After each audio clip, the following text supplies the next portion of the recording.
Nuestra siguiente ponente es experta en anticorrupción, maestra en Derecho Comparado por McGill University en Montreal, Canadá, licenciada en Derecho por la Universidad de Monterrey. Adicionalmente, cuenta con un diplomado en medios alternos de resolución de conflictos.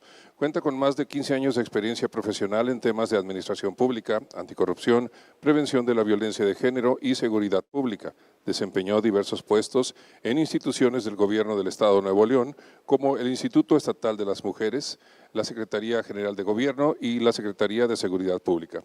Profesora universitaria en la Universidad Anáhuac Mayap en las asignaturas de Derecho Internacional, Responsabilidad del Servicio Público, Régimen Legal de los Negocios Internacionales e Inglés Jurídico. Ocupó el cargo de conciliadora y titular de la Unidad de Transparencia en el Tribunal de lo Contencioso Administrativo del municipio de Mérida. En los últimos años ha coordinado diversos proyectos anticorrupción en la Oficina de las Naciones Unidas contra la Droga y el Delito en México. Actualmente es titular del programa anticorrupción en dicha oficina. Hoy nos presenta su ponencia La implementación de la Convención de las Naciones Unidas contra la corrupción en el nivel local en México. Con ustedes, Luz María Guzmán Lozano.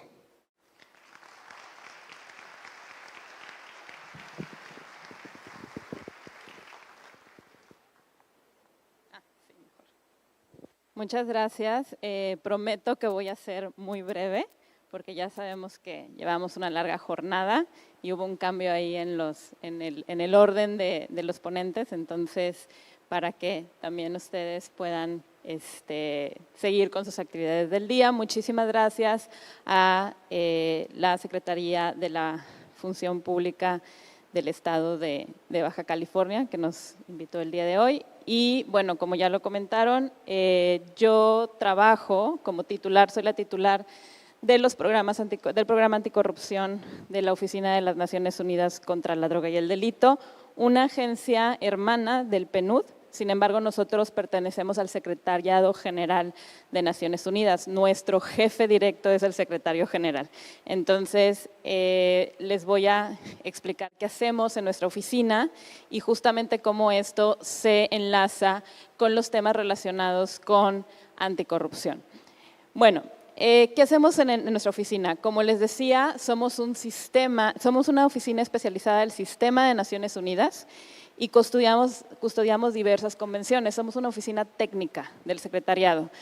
Custodiamos las convenciones contra las drogas, la corrupción, la delincuencia organizada transnacional y el terrorismo. Contamos con 105 oficinas distribuidas en 80 países, uno de ellos es México. Nosotros tenemos aquí una oficina de enlace y paternariado en la que operamos programas a nivel nacional, es donde trabajo yo.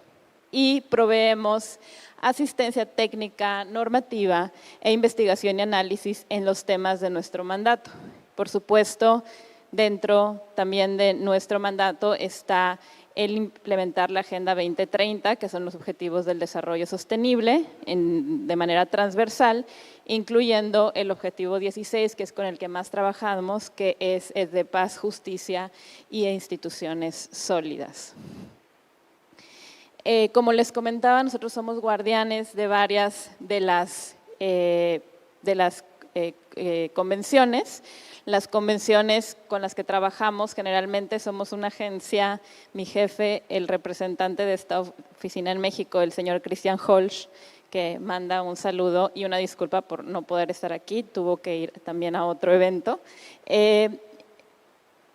Él dice, somos la agencia a veces como del mal, porque todos los temas que vemos son temas relacionados con delito, con uso ilícito de drogas, distribución ilícita de drogas, crimen organizado, corrupción, pero justamente trabajamos en eso porque estamos en pro de la paz, en pro de la transparencia, en pro del desarrollo, de la integridad de las personas, del desarrollo de las comunidades. Entonces, pues básicamente este es nuestro mandato.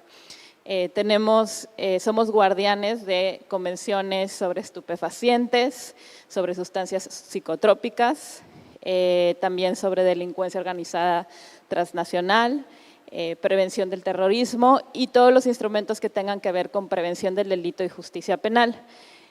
Y la convención con la que yo trabajo todos los días y mi equipo trabajamos con todos los días es la Convención de las Naciones Unidas contra la Corrupción.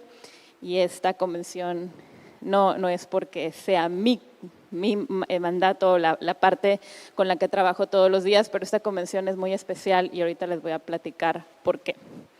De entrada, es el único instrumento internacional que es jurídicamente, legalmente vinculante. ¿Qué quiere decir esto? Que debe ser implementada en todos los países que la firmaron y ratificaron. Además, cuenta con 189 estados parte. Esto quiere decir que la mayor parte de los países la han firmado y ratificado.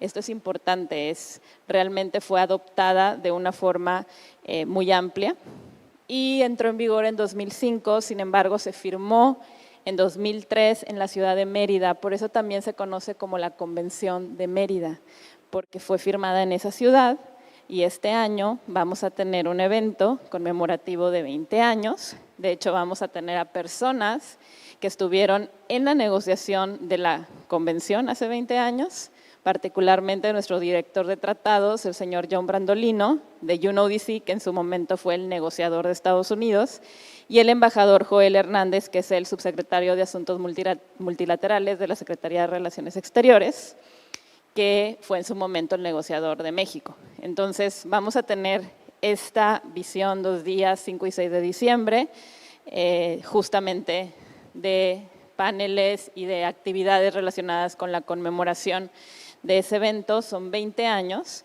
de que la convención fue firmada. Y no solamente eso, es una convención, les decía, muy especial, porque tiene particularmente 2 artículos que son muy importantes y algo que comentaba Andrés y que comentó en su momento también Eduardo al inicio. El hecho de que la convención establece el problema de la corrupción no es un problema único de las instituciones públicas. Como escucharon en mi currículum, la mayor parte de mi trabajo y de mi carrera ha sido en el sector público, en instituciones estatales y municipales. Entonces, sé perfectamente lo que se siente estar en su lugar y sé los retos que significa trabajar en estados y municipios, que es muy diferente a trabajar en el nivel federal, porque tienes menos recursos y también tienes más retos que tienen que ver con estar más próximos a la población. Entonces, justamente una de las partes más importantes de la convención es que dice, esto no es solamente del sector público, no se puede cargar toda la responsabilidad y toda la acción anticorrupción al sector público, se tiene que trabajar en corresponsabilidad con el sector privado, que es el artículo 12, y la sociedad civil, que es el artículo 13. Si tú no tienes esa corresponsabilidad y no trabajas en manera corresponsable, no vas a avanzar nada. ¿Por qué? Porque este no es un problema de un sector de la población, es un problema sistémico y como tal se tiene que abordar. Entonces, esa inclusión de esos 2 artículos es muy, muy importante, porque entonces habla que los estados, los gobiernos, tienen que trabajar con el sector privado y la sociedad civil. Y en México tenemos algo que hace el cumplimiento de la convención de manera muy interesante. Tenemos un sistema nacional anticorrupción que tiene como cabeza a la ciudadanía, que es el Comité de Participación Ciudadana. Y esto se replica en los estados y en algunos municipios se está empezando a replicar. Entonces, creo que podemos decir que deberíamos aprovechar más estos sistemas que tenemos a nivel local y a nivel nacional, porque dan cumplimiento a esta convención, que además el Estado mexicano tiene que cumplir. La convención se divide más o menos en 5 partes, no son 5 capítulos, son 6, pero uno es como de introducción. Pero la primera parte es medidas preventivas, todo lo que tenga que ver con prevención de corrupción. Y justamente aquí es donde podemos intersectar con el sector público y el privado y la sociedad civil. También tenemos algo que es muy útil para los estados parte, que es todo un capítulo de penalización y aplicación de la ley, que básicamente es la tipificación de los delitos de corrupción. Y no solamente los delitos de corrupción donde está involucrado el sector público, sino también los delitos de corrupción en el sector privado, entre privados. Eso no está tipificado en México, es una de las partes que falta de implementar de la convención, que haya la tipificación de la corrupción privada, no cuando el privado interactúa con el público, sino cuando dos empresas entran en esquemas de corrupción, como es el soborno en el sector privado, como es el tráfico de influencias, cuando es el tema de lavado de capitales. Entonces, en ese sentido, tenemos todo ese capítulo que es muy importante porque tiene que ver justamente con lo que es la penalización y aplicación de la ley. Tenemos otro de cooperación internacional que es más en el sentido de adoptar formas de asistencia judicial recíproca en la obtención y transferencia de pruebas. Esto es muy específico de lo que es procesal penal y de lo que es la cooperación internacional a proceso. También tenemos la de recuperación de activos, que es la reincorporación de fondos y bienes sustraídos por actos de corrupción al país de origen, que este trabajo también se ha estado empezando a trabajar en México en el nivel subnacional, las fiscalías anticorrupción, como en la de Quintana Roo, y aquí Rosaura lo puede comentar, lo están trabajando. Sin embargo, queda muchísimo trabajo también por hacer en el país. Y la asistencia técnica en el intercambio de información. Y aquí estamos hablando justamente de todos los temas de la corrupción que tienen que ver con corrupción y que tienen que ver con anticorrupción.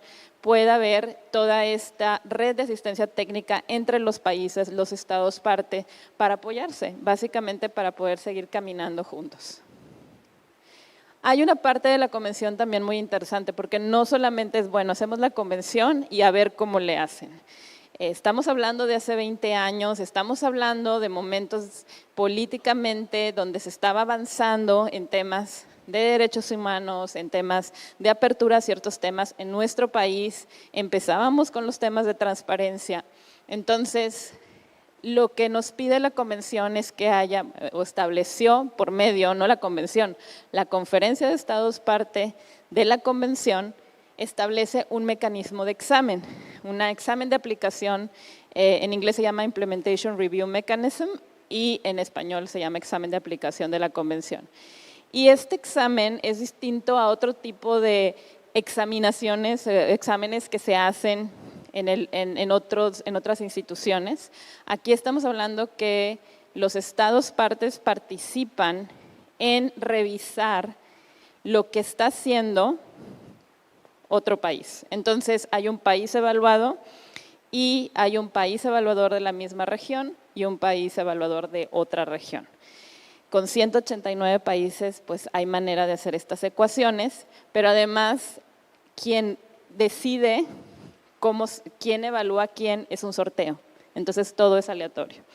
El objetivo de este examen de aplicación es promover, facilitar la cooperación y la asistencia, ayudar a que los estados partes puedan identificar necesidades de asistencia técnica y proporcionar a la conferencia que se reúne cada 2 años. Este año se reúne en Atlanta del 11 al 15 de diciembre, donde van todas las delegaciones de los países que forman parte de la convención. El poder hacer como un corte de caja, por así decir, de cómo van pues estas información sobre logros, buenas prácticas y problemas que se han encontrado. Entonces, es un ejercicio metodológicamente complejo, pero también que requiere pues mucho trabajo, pero tiene resultados muy concretos y justamente es distinto a otros ejercicios porque aquí los estados partes son los que participan. Las instituciones del Estado mexicano han participado en estos ejercicios de examen de aplicación. Lo que ha producido, se ha dividido en 2 ciclos. El primer ciclo realmente ya es casi acabado de alguna manera y el segundo ciclo todavía quedan algunas revisiones por proceder, pero se han establecido a partir de este ejercicio global 178 diálogos directos en el primer ciclo y 123 en el segundo ciclo. Entonces estamos hablando de qué significan diálogos directos. Esto quiere decir, en las revisiones hay un momento en que se sienta el Estado revisado con sus revisores y platican qué es lo que está sucediendo, a ver qué me está faltando, qué necesito, cuáles son los problemas que yo he detectado.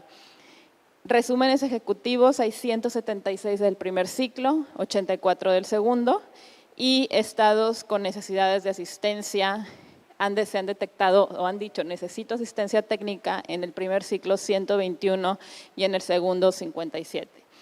Desde el 2010, que empezó la revisión, el examen de revisión de la aplicación de la convención, se han descubierto más de 9,000 lagunas en la aplicación de las convenciones en 176 países y se han detectado 4,300 necesidades de asistencia técnica en 125 países.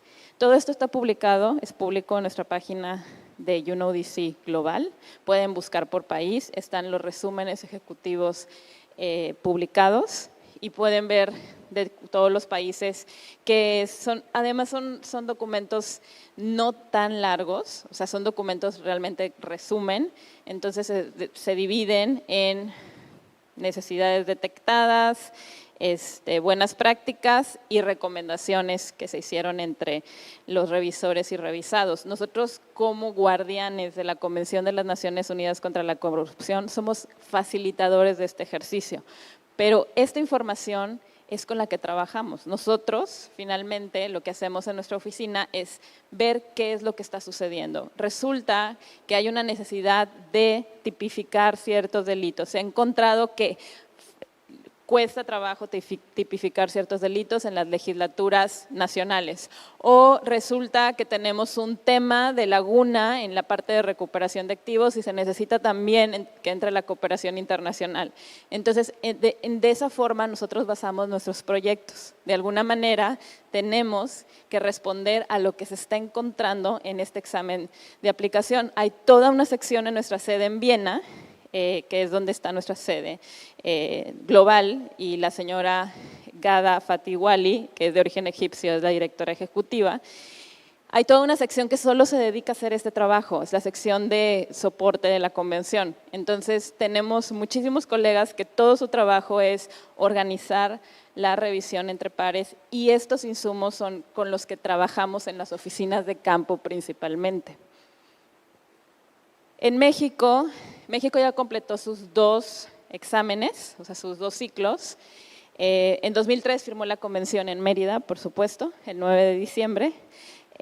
Luego la ratificó inmediatamente, muy rápido. Y en 2013 empezó el primer ciclo de revisión. Sus evaluadores fueron Perú, de su misma región, y Azerbaiyán, de otra región. Se revisaron 2 capítulos, el de penalización y aplicación de la ley y el de cooperación internacional. Y entre las recomendaciones más importantes se encontró que se asegurara la aplicación de la convención en todos los niveles del Estado. Esto es muy importante. México es un país federal y tiene esa gran oportunidad de que no solamente se trabaja como otros países que no son federados desde una centralización. En México finalmente se puede trabajar desde los estados y los municipios en todo lo relacionado con política pública, en anticorrupción y en temas legislativos a nivel estatal. Y en los términos también sabemos de la aplicación de la ley en el Poder Judicial. Además de que se replican ciertos organismos como los órganos garantes de transparencia, acceso a la información y protección de datos, que se encuentran también como autónomos, constitucionalmente autónomos en cada uno de los estados. Entonces tenemos como esta posibilidad de trabajar en el nivel estatal y municipal más cercanos a la población que en otros países donde está centralizada la acción, ¿no? Pública. Por eso fue una de la primera recomendación, asegurar que se aplique la convención en todos los niveles, que no se quede solamente en el nivel federal, que no se quede solamente en los 3 poderes, porque tenemos órganos constitucionalmente autónomos que trabajan estos temas. También que se considere todos los delitos de corrupción como delitos extraditables, muy importante para la cooperación y para las redes de corrupción que generalmente son más allá que nacionales, y fortalecer procesos de cooperación internacional, investigación, asistencia judicial, recuperación de activos. Me imagino que la mayoría de ustedes laboran aquí en la Secretaría y también hay una parte de investigación que es muy importante, que muchas veces es el previo a una investigación ya en el ámbito penal. Y si no, también puede sustentarse desde el procedimiento administrativo. Entonces, aquí tenemos como esta área de oportunidad en la que se puede aprovechar la información. En 2018 fue el segundo ciclo. Guatemala fue el país de la región, Santo Tomé y Príncipe fue el de fuera de la región. Y aquí hubo una mayor variedad de artículos. Tiene que ver con prevención, todas, pero se los estoy desglosando un poco para que vean cómo está conformado ese capítulo de prevención. Se revisaron las políticas, prácticas y órganos de prevención de corrupción, temas sobre sector público, códigos de conducta, medidas relativas al Poder Judicial y al Ministerio Público en materia de prevención, contratación pública y gestión de la hacienda pública, muy importante, ya lo comentaban también hace rato, sobre el riesgo que representa la contratación pública y la gestión de la hacienda pública. Y para la convención, la contratación pública también tiene que ver con la contratación de obra pública, o sea, no solamente es la compra de bienes y servicios.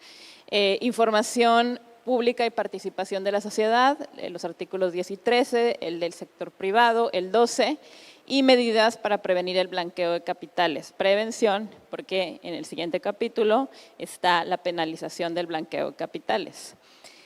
Las recomendaciones, de nuevo, se le recomendó a México asegurar la aplicación de la Convención en todos los niveles del Estado, la elaboración de una estrategia nacional contra la corrupción. Finalmente, ya se elaboró la política nacional y se está replicando con las políticas estatales a nivel subnacional, entonces creo que eso va en cumplimiento. Reclutamiento en el servicio público con base en mérito. Medidas para garantizar un mecanismo de revisión interno en contrataciones públicas. Identificación de riesgos de corrupción en cargos públicos y las medidas de protección de denunciantes. Entonces, como les comentaba, nosotros tomamos estos insumos y desarrollamos un proyecto que es la primera vez que se lleva a cabo en el mundo, que es hacer una réplica del mecanismo de revisión, pero en el nivel subnacional. ¿Esto qué quiere decir? En las 32 entidades federativas.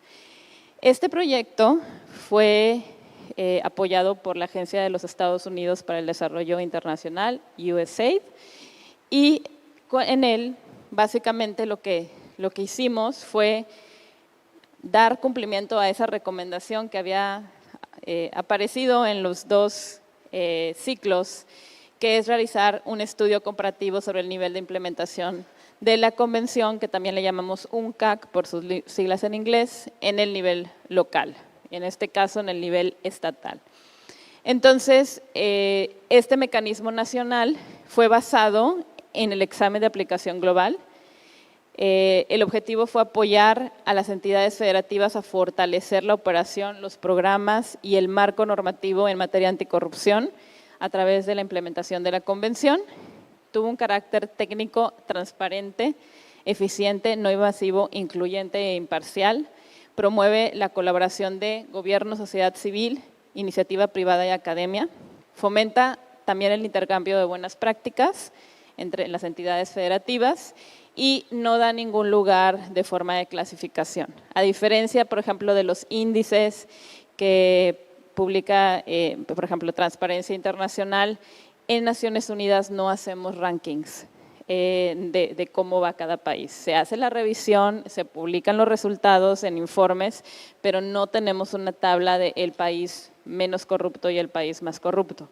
Es una dinámica, es una metodología diferente porque finalmente la Conferencia de Estados Partes y la Convención sirven para que los Estados Partes trabajen hacia mejorar en temas anticorrupción, no en compararse entre ellos. Entonces, en este sentido, no hay una clasificación y se hizo una réplica igual, idéntica a lo que se hace a nivel global, pero en el nivel subnacional.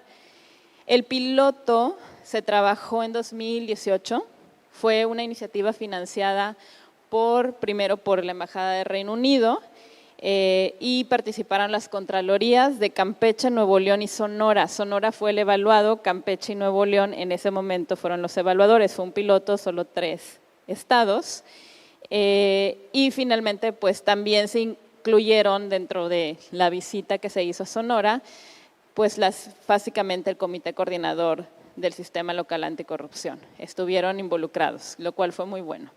Y finalmente se produjo un manual de la aplicación del mecanismo, cómo replicarlo en el nivel subnacional. En 2020 comenzamos el proyecto financiado por USAID, pero con las 32 entidades federativas. Entonces tiene diferentes pasos. Primero, igualito que el examen global, se hace un sorteo y sorteamos en 3 ciclos cómo iban a ser revisados cada uno de los estados. 2 revisores, 1 revisado. Después tuvimos una capacitación porque los 3 artículos que se escogieron fue el capítulo 9, contratación pública y gestión de la hacienda pública, el 10, información pública y el 33, protección de informantes o personas denunciantes. Después, lo que sigue es que al que le toca ser revisado se hace un examen de autoevaluación, llena un cuestionario, anexa todo lo que necesite anexar para de alguna manera evidenciar lo que dice su cuestionario y eso se le envía a los revisores, quienes también todo esto con confidencialidad, no se puede compartir la información, revisan y regresan como un informe de evaluación, sobre todo con preguntas o dudas sobre la información que se provee, porque después hay una visita in situ y desafortunadamente por los años pueden ver que nos tocó la pandemia justamente. Entonces los primeros 2 ciclos tuvieron que ser virtuales y las visitas in situ eran por Teams, pero ya el 3er ciclo pudimos hacer los viajes, llegar a esos estados con esas instituciones y entonces sentarnos para platicar acerca de lo que decían los cuestionarios y los informes de evaluación y poder entonces producir reporte. Y se produjeron 32 reportes. Cumplimos con todos los estados y hay publicados en nuestra página en México los 32 reportes con los resultados de esta revisión. ¿Cómo se dividieron? Porque son 3 artículos. Participaron en esta edición por parte, digamos, evaluando el artículo 9 por materia, las entidades de fiscalización superior y las secretarías ejecutivas de los sistemas y, por supuesto, la Auditoría Superior de la Federación y la CESNA nos acompañaron, fueron como observadores nacionales. Del artículo 10 fueron los órganos garantes de transparencia, acceso a la información y protección de datos personales, que es el de información pública, por materia tiene mucho sentido, y el INAI fue la institución nacional que observó también todo el proceso. Y en el caso del artículo 33, que es el de protección de personas denunciantes, aquí tuvimos a las secretarías ejecutivas de los sistemas y también a los comités de participación ciudadana, y entonces la CESNA y el CPC Nacional fueron observadores nacionales. Quiero comentar que a diferencia del mecanismo global, en este incluimos a la sociedad civil a través de los comités de participación ciudadana. Eso no sucede en el global. La sociedad civil va de observadora, pero raramente es invitada a la revisión. Y en este caso, como también queríamos dar cumplimiento al artículo 13, que habla de incluir a la sociedad civil, invitamos a los CPCs a que hicieran la revisión, sobre todo del artículo de protección a denunciantes, porque además es un tema que atañe mucho a la ciudadanía. Todos atañen, pero este en particular, por los vacíos que existen actualmente en nuestro país, es importante que estuvieran vinculados. Y se hizo de la misma manera, un estado revisado, 2 estados revisores, fueron 3 ciclos, 10 estados se revisaron en el primero, 11 en el segundo y 11 en el tercero, dando los 32 estados. En total, tuvimos 105 instituciones estatales que participaron, 130 cuestionarios de evaluación, 260 reportes de evaluación, 38 visitas in situ, presencial y 63 sesiones de revisión virtual.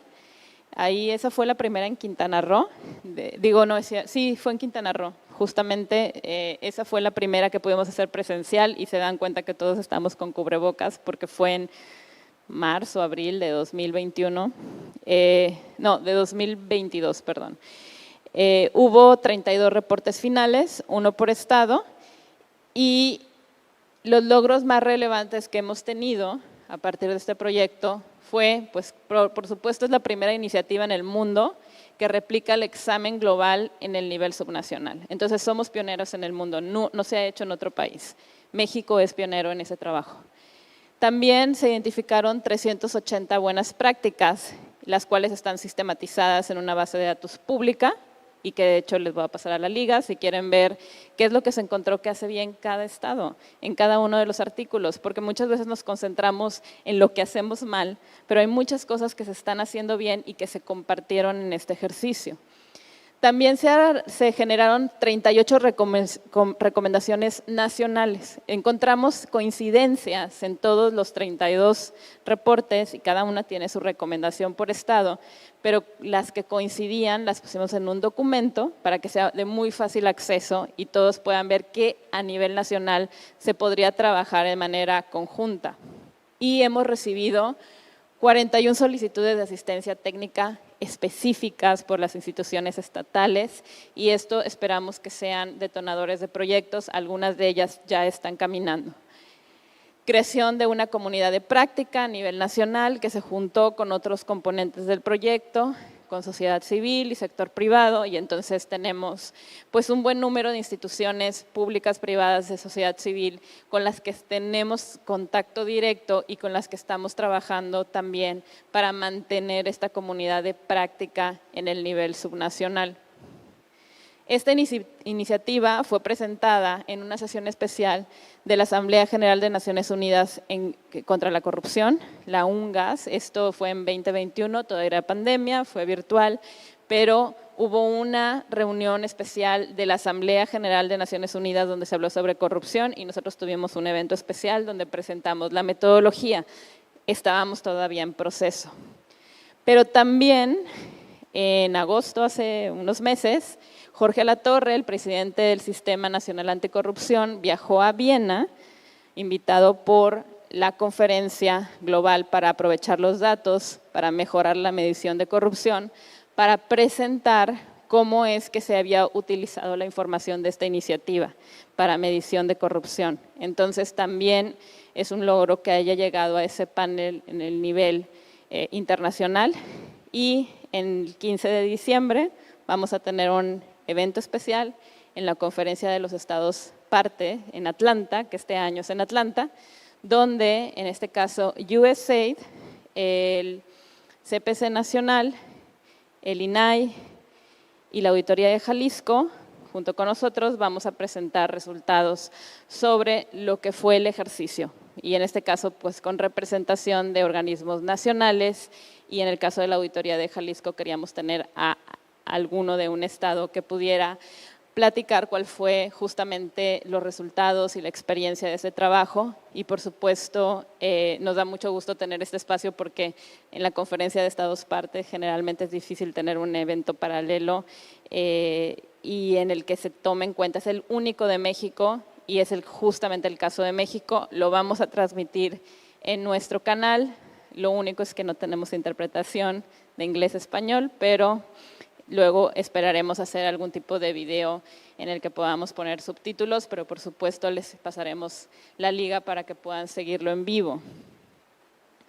Esto es la foto del evento final, como pueden darse cuenta, y no eran todas las representaciones de las 105 instituciones, pero cercano. Estamos en lo que fue la publicación de los 32 reportes. Tenemos un micrositio en el que pueden visitarlo y les voy a pedir a los organizadores que hagan pues el favor de pasárselos para que lo puedan ver. Justamente ahí están publicadas los 32 reportes que tienen cosas muy interesantes y muy brevemente, porque sé que todos estamos cansados y con hambre, pero les puedo decir más o menos qué fue lo más relevante que se encontró en los 3 artículos. En el artículo 9, que es un artículo en el que hay que trabajar mucho, pero no solamente aquí, sino en el mundo, es el que la contratación pública finalmente tiene muchos riesgos de corrupción. Lo primero que decían, y esto no es UNODC diciéndolo, estas son las instituciones que formaron parte del ejercicio. Necesitamos un servicio profesional de carrera. Y eso no solamente se encontró en el artículo 9, también en el 10 y en el 33. Entonces, punto número 1, es muy importante, si queremos asegurarnos que las instituciones sean sólidas, que se trabaje de manera adecuada el tema de ética y anticorrupción, que el servicio, que el ingreso, el ascenso, el mantenimiento en las organizaciones de su personal sea en base al mérito. Es importante porque eso robustece a la administración pública, robustece a las instituciones en el poder, igual en el poder ejecutivo, en el legislativo, en el judicial, robustece a aquellos que trabajan en el día a día y evita las redes de corrupción, porque finalmente, si el ingreso depende de que yo me lleve bien con el grupo que se encuentra en el poder, entonces es muy probable que te pidan que hagas cosas por ese grupo que no son debidas y que te sientas comprometido o comprometida, y sabemos que muchas veces el no hacer lo que te piden puede acabar en que salgas del servicio público. Entonces, de alguna manera, el servicio civil de carrera es un blindaje contra la corrupción. Lo es. Si es con el mérito, si se hace de manera por examen, de oposición, porque tienes las calificaciones y no se va a… no tienes que cumplir con requisitos fuera de lo que debe de ser tu trabajo para mantenerte, o sea, tu desempeño como tal. Los contratos son permanentes, los contratos no tienen tanta fluctuación. Sé que hay algunos puestos que se tienen que designar, pero la mayoría de los puestos en la administración pública y en las instituciones públicas no tendrían por qué ser de confianza. Confianza tiene un sentido muy específico. La mayoría deberían de ser contratos permanentes con opción de estar en un sindicato, porque además es un derecho de libre asociación, es un derecho humano y está protegido también por convenciones internacionales. Entonces, no tendría por qué supeditarse a que estés bien con quien llega en el sexenio o en el trienio, o el grupo de poder que se encuentra en esa institución. Es muy, muy importante porque salió en la revisión de los 3 artículos. Es lo que decían las personas que trabajan estos temas. También plataformas locales, en el caso de contratación pública, que sean lo que comentaban hace rato, que sean comparables con Compranet, que también se pueda de alguna manera compartir la información. Eso es un tema que sabemos todos los que trabajamos en contratación pública que es muy importante, además es muy útil, libera mucho trabajo que se hace de manera en papel, que no debería de seguirse haciendo, es mucho más transparente hacerlo de manera electrónica. Homologación del marco legal, o sea, esto quiere decir no solamente como se hace en las compras a nivel federal debe estar homologado, o sea, tendríamos que tener una homologación en el nivel subnacional. Conservación de archivos, ya tenemos las leyes de archivos, pero que se implementen. El archivo es la mina donde vamos a encontrar la información. El control, por supuesto, capacitación y certificación. Y cuando tienes mucho personal que es revolvente, lo que sucede es que capacitas a unos y luego salen y entonces hay que volver a capacitar a otros. Y hace rato comentábamos, bueno, la presentación que nos dio el coordinador de fiscalización de la función pública podría servir como una capacitación básica de ingreso, ¿no? Sin embargo, no tendríamos por qué perder recurso humano que está capacitado. Entonces, certificar es importante, que solamente aquellas personas que tengan certificaciones en contratación pública puedan trabajar esos temas, porque además son temas técnicos complicados, no es algo que cualquiera puede hacer, es algo muy especializado que además requiere mucho compromiso y requiere mucho cuidado, porque puede haber cuestiones que tengan que ver con el error justamente por no estar capacitado. Testigos sociales, otro tema, incluir a la sociedad, importante, y además los programas de testigos sociales también son capacitados, no es cualquier persona, es alguien que sabe técnicamente de la rama generalmente, entonces eso es también algo que funciona y se ha visto como algo que es positivo, sobre todo para legitimar el trabajo con la sociedad. Perfil básico y rotación de personal. Aquí en contratación pública es importante rotar porque simplemente si llevas 30 años en el puesto, ya saben quién eres y saben tal vez cómo llegarte. Entonces, cuando rotas al personal que se encuentra en puestos muy sensibles, es mucho más difícil que se tejan redes de corrupción, sobre todo con el sector privado. Es una técnica que se usa en algunos países para evitar justamente que haya este tipo de mala práctica o normalización de la corrupción, como lo que sucedía con la muy bonita costumbre de llevar canastas navideñas a las instituciones públicas de las que soy proveedor.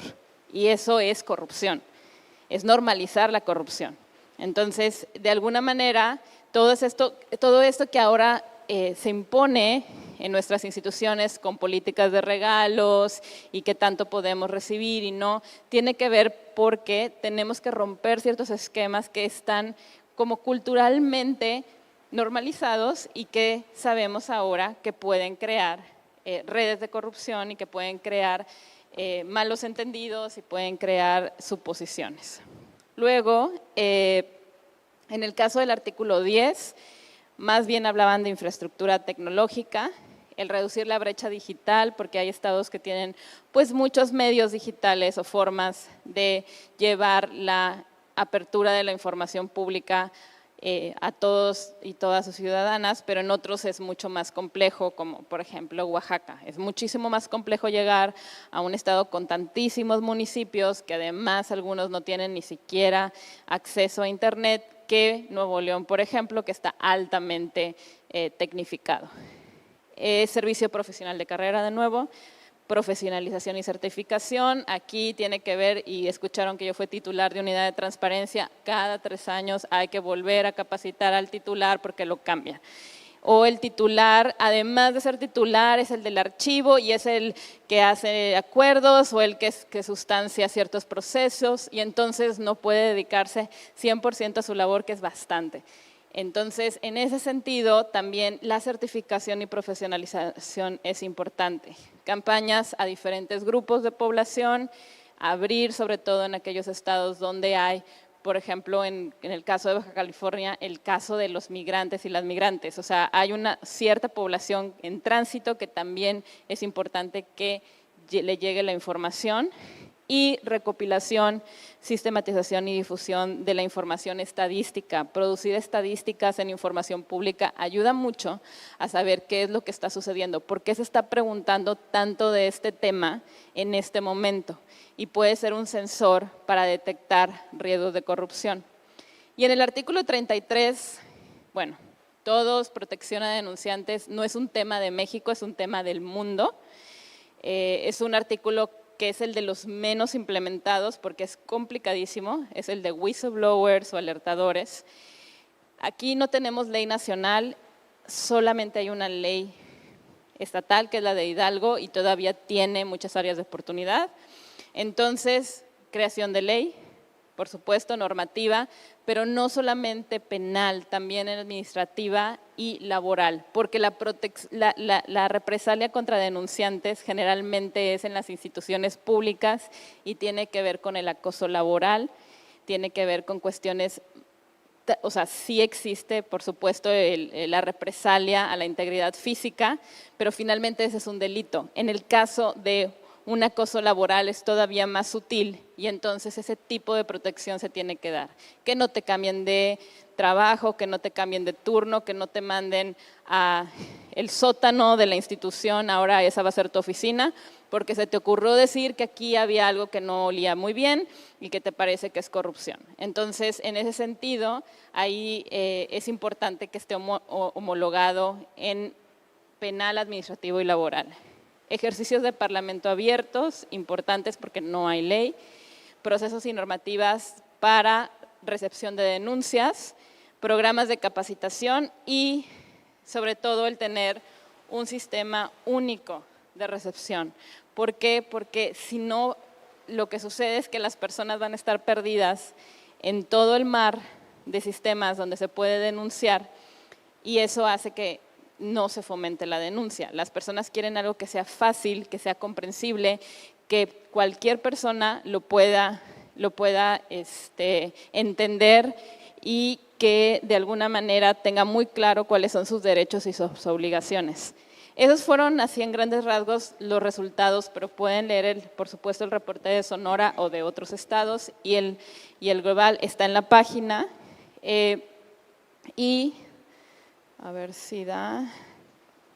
Este es un video, pero no sé si se va a poder reproducir allá. ¿Sí? Es que no sé cómo darle clic.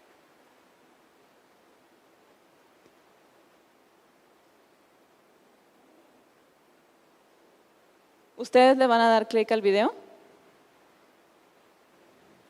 No sé si allá. ¿No se puede?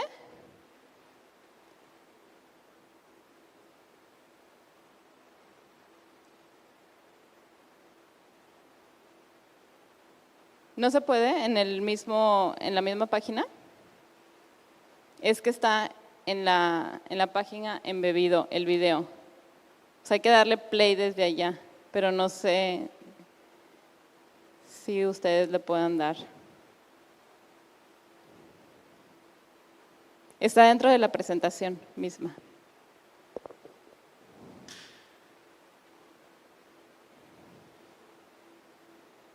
En teoría debe de aparecer una flechita, ¿no aparece? ¿No aparece? Bueno, luego también se los hacemos pasar, porque ya no me deja avanzar acá.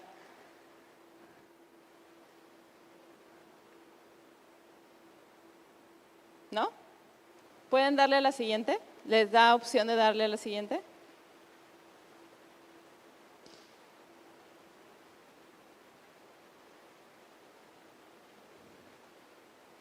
Ya voy a terminar.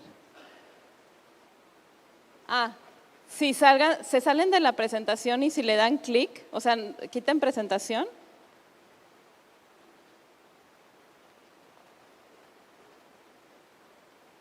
Y en el video y presentar acá, a ver si es posible. ¿No le parece? Ok, no hay problema. Después también se los hago llegar, no lo tengo así en línea. Bueno, sí lo tenemos en el tweet, pero luego se los podemos enviar. Y bueno, solo si pueden presentar la última. La oficina se encuentra en la Ciudad de México. Tenemos algunos colegas en los estados, entonces aquí particularmente en Mexicali no tenemos algún colega de la oficina, pero con muchísimo gusto ahí están mis datos de contacto. Si quieren información sobre los programas que estamos llevando a cabo, sobre el evento de Mérida, también ya le llegó a la secretaria su invitación, pero está abierta a otras personas de la institución que quieran participar, que quieran ir al evento de conmemoración de los 20 años. Y bueno, muchísimas gracias por la invitación y por el espacio y la paciencia hasta esta hora.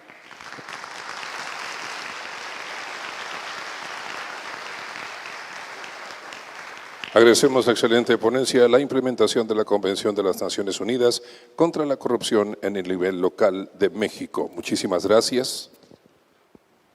A Luz María Guzmán Lozano, encargada de programas de la Oficina de las Naciones Unidas contra la Droga y el Delito. Muchas gracias. Le hacemos entrega de su agradecimiento, reconocimiento.